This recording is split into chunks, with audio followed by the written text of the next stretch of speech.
Hello everyone, welcome back to my YouTube channel. I am Manpreet Singh and I welcome you all to this wonderful lecture. So in today's lecture we will discuss about vectors. This is the seventh lecture of vectors. In previous lecture we have discussed about resultant, what is resultant, and in today's lecture we will discuss the laws of vector addition from which you can find the resultant of two or more vectors. So there are three laws: triangle law of vector addition, parallelogram law of vector addition, and uh, polygon law of vector addition.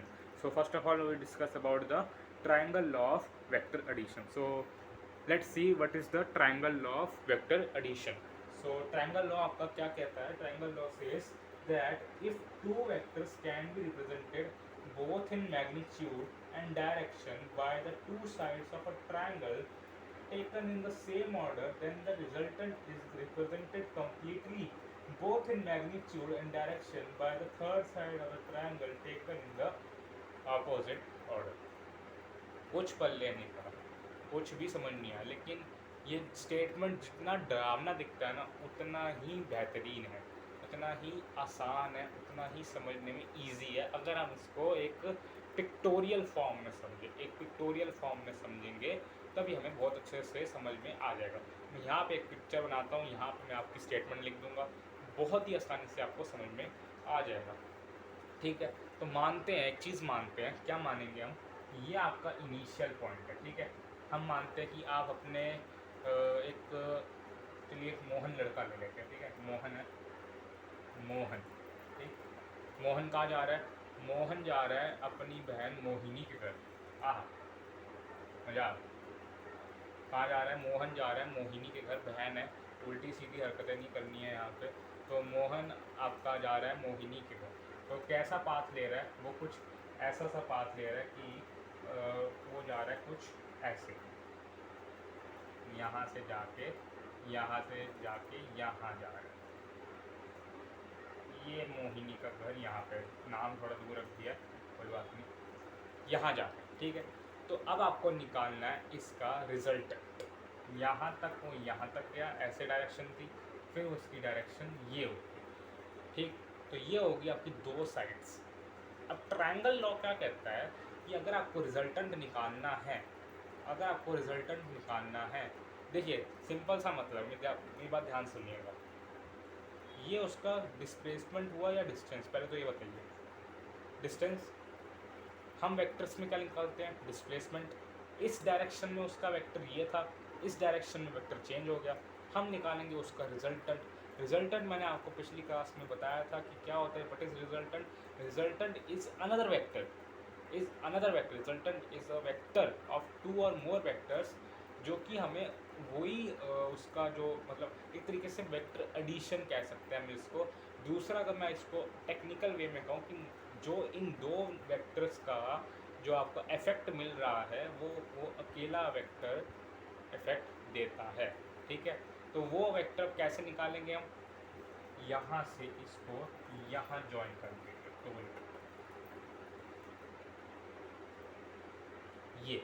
ये आपका resultant vector है।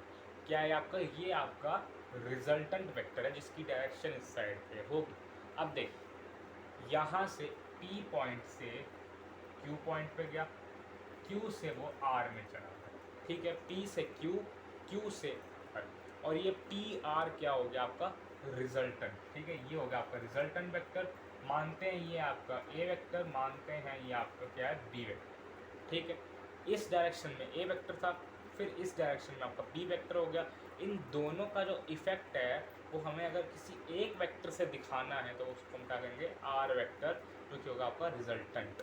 इसको simply आप ये भी कह सकते हैं कि A vector plus B vector is R vector, A vector plus B vector is R vector. ठीक है, रिजल्टेंट कुछ भी नहीं होता, मैंने आपको पिछली क्लास में बताया था। आपको कुछ समझ नहीं आ रहा है रिजल्टेंट क्या है, तो सिंपल सा चीज़ समझ लीजिए कि resultant is addition of vectors.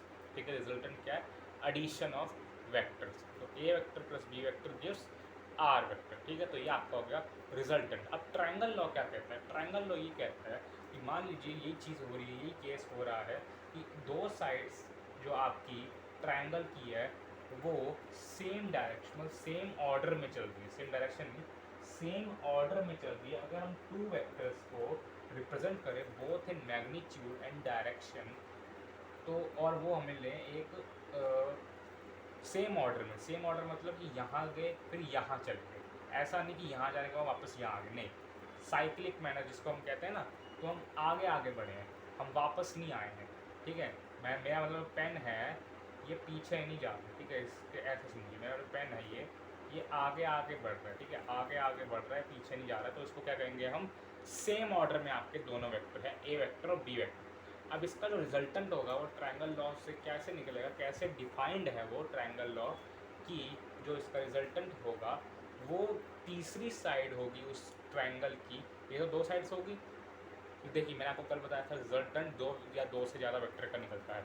अगर आपके पास दो वेक्टर हैं जो कि सेम ऑर्डर में उनकी जो है डायरेक्शन आपको दे रखी है, तो जो इसका रिजल्टेंट होगा वो तीसरी साइड होगा ट्रायंगल की, वो तीसरी साइड होगा, वो भी कैसे, उसकी जो डायरेक्शन होगी वो रिवर्स इन ऑर्डर होगी, वो कैसी होगी, reverse in order, taking opposite direction, ठीक है, ऑपोजिट, ठीक है। तो कैसे, देखिए मैंने यहाँ पे ऑर्डर चेंज नहीं करा, मैंने यहाँ पे ऑर्डर चेंज नहीं करा, जैसे यहाँ चल रहा था वैसे ही मैंने पेन नहीं उठा, लेकिन अब मुझे पेन उठाना पड़ गया, मुझे यहाँ से यहाँ जाना है, ये आपका रिजल्ट है, ठीक है। इसकी डायरेक्शन हमने अलग ऑर्डर में ली है, इसकी डायरेक्शन हमने सेम ऑर्डर में नहीं, अगर मैं इसको ऐसे करके वापस यहाँ ऐसे कर देता तो फिर मैं कह सकता था कि ये सेम ऑर्डर में, लेकिन मैंने ये सेम ऑर्डर में नहीं रखा, मैंने इसको अपोजिट ऑर्डर में मैंने ये लेकर गया, तो वो क्या होगा, आपका रिजल्टेंट होगा, ये आपका क्या है, ट्रायंगल लॉ, ये आपका क्या हो जाएगा, यही आपका हो जाएगा आपका triangle law of vector addition, ठीक है, क्या, triangle law of vector addition, जिसमें आप कह सकते हैं कि R vector is equals to A vector plus B vector, ठीक है, A vector plus B vector, ठीक है। तो ये आपका हो जाता है triangle law of vector addition. चलिए देखते हैं इसकी स्टेटमेंट क्या, मैं इसकी स्टेटमेंट लिख देता हूँ, फिर आप स्टेटमेंट भी इसकी देख लीजिए। सो मैंने यहाँ पे ट्रायंगल लॉ की पूरी स्टेटमेंट लिख दी है, आपको इसको रिमेंबर या याद करने की कोई ज़रूरत नहीं है, आपको जो याद करना है वो यहाँ पे है, ठीक है, ये आपको सिर्फ समझने के लिए, याद नहीं करना है, ठीक है। तो ये क्या कह रहा है, if two vectors can be represented both in magnitude and direction, दो वेक्टर को अगर हम मैग्नीट्यूड एंड डायरेक्शन में रिप्रेजेंट करते हैं, जो कि मैंने यहाँ पे करा है, P Q vector and Q R vector, A vector B vector, उनको मैंने डायरेक्शन में भी और मैग्नीट्यूड वाइज कैसे रिप्रेजेंट करा, ये छोटा है मतलब इसका मैग्नीट्यूड छोटा होगा, ये बड़ा है मतलब इसका मैग्नीट्यूड बड़ा होगा, वो आप कह सकते हैं। डायरेक्शन मेन डायरेक्शन है, तो डायरेक्शन ये इस तरफ है, ये इसकी डायरेक्शन ये इस तरफ है। इन magnitude and direction by two sides of a triangle, two sides होगी ट्रायंगल की, taken in the same order, ये सबसे इंपॉर्टेंट चीज़ है, taken in the same order, same order मतलब मैंने मेरा पेन नहीं उठा, सिंपल सा मीनिंग है, पेन नहीं उठा है सेम ऑर्डर पे, ठीक है। देन द रिजल्टेंट, तो रिजल्टेंट कैसे निकलेगा आपका, रिजल्टेंट आपका रिप्रेजेंट किया जाएगा completely both in magnitude and direction दोनों में, by the third side of the triangle, by the third side of the triangle, taken in opposite order, ठीक है, taken in opposite order, taken in opposite order, मैंने इसको यहाँ से यहाँ लेकर गया, लेकिन मुझे फिर इसको यहाँ से यहाँ लेकर जाना पड़ा, ये ऑपोजिट ऑर्डर में। अगर मैं इसको ऐसे करता, ये ट्रायंगल बनाता ऐसे ऐसे ऐसे, ये तो ये सेम ऑर्डर पे होता है, बट दिक्कत क्या होती है, खुद सोचिए यहाँ पे दिक्कत क्या होती है, अब थोड़ा सा दिमाग लगाइए, थोड़ा सा दिमाग लगाइए, यहाँ पे क्या होता है, यहाँ पे जो भी चीज़ होती, चाहे वो फोर्स वेक्टर होता,